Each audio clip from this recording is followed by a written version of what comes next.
യാതൊരു ശരണമില്ലയ്യപ്പ.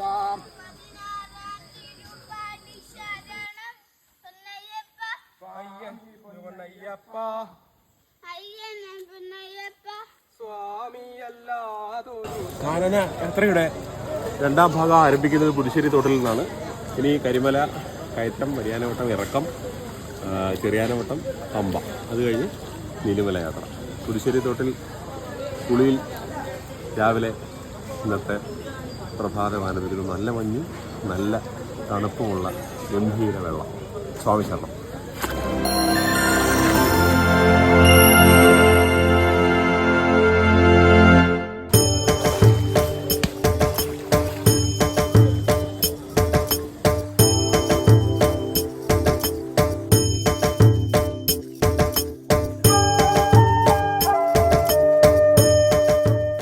ആനയുടെ കാൽപാദം പോലെ ഉണ്ട്.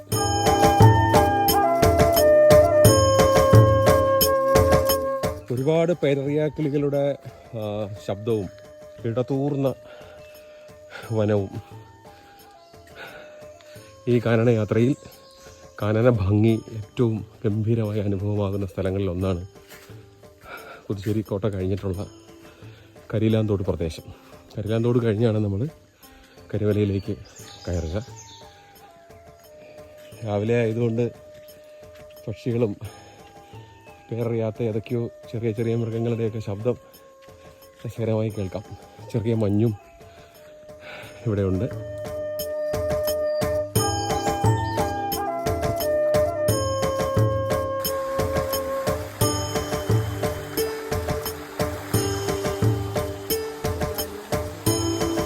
വളരെ ബുദ്ധിമുട്ടുള്ള ട്രക്കിംഗ് പാത്താണ്. ഈ കാനനപാതയിലെ ഏറ്റവും ബുദ്ധിമുട്ടുള്ള കയറ്റമാണ് കരിമല കയറ്റം. 7 കുത്തുകളാണ് ഈ കയറ്റത്തിലുള്ളത്. പിന്നെ അയ്യപ്പനെ മനസ്സിൽ വിചാരിച്ച് കല്ലും മുള്ളും കാലിക്കും എത്തൈ ശരണം പൊന്നെ അയ്യപ്പ എന്ന് വിളിച്ച് ആത്മാർത്ഥമായി മല ചവിട്ടിയാൽ ഇത് നമുക്ക് വളരെ ലളിതമായി അനുഭവപ്പെടും. കരിമല ദേവിയെ പ്രാർത്ഥിച്ച് ഒരു ഇല ഈ മലയ്ക്ക് കയറുന്നതിന് മുമ്പ് ഇട്ട് അതിൽ വലതുകാൽ കൊണ്ട് ചവിട്ട് വേണം കയറേണ്ടതാണ് ഭക്തരുടെ വിശ്വാസം. കരിമല എന്നത് കരി ആന എന്നതിൻ്റെ പര്യായമാണ്. അപ്പോൾ ഒരുപാട് ആനകളുള്ള മല എന്നും, പിന്നെ ഇതിന് ഭൂപ്രകൃതി ഏതാണ്ട് കറുത്ത മണ്ണിൻ്റെ സ്വഭാവമുണ്ട്, അതുകൊണ്ട് ഇതിന് കരിമല എന്നും പറയപ്പെടുന്നു. അയ്യപ്പൻ മഹിഷി നിഗ്രഹത്തിന് ശേഷം ശബരിമലയിലേക്കുള്ള യാത്രക്കിടയിൽ പോയ സ്ഥലങ്ങളിലൊന്നാണ് കരിമല. നമുക്ക് കയറ്റത്തിനിടയിൽ ചില വീഡിയോകൾ കാണാം.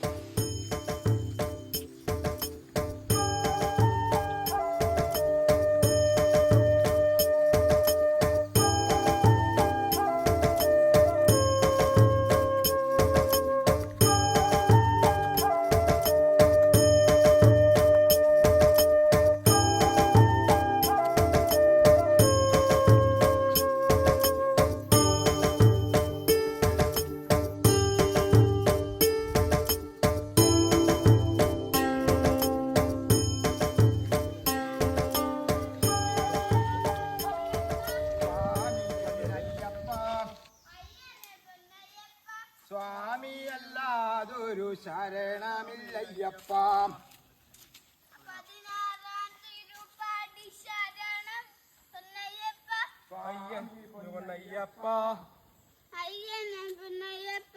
സ്വാമി അല്ലാതൊരു ശരണമില്ലയ്യപ്പ.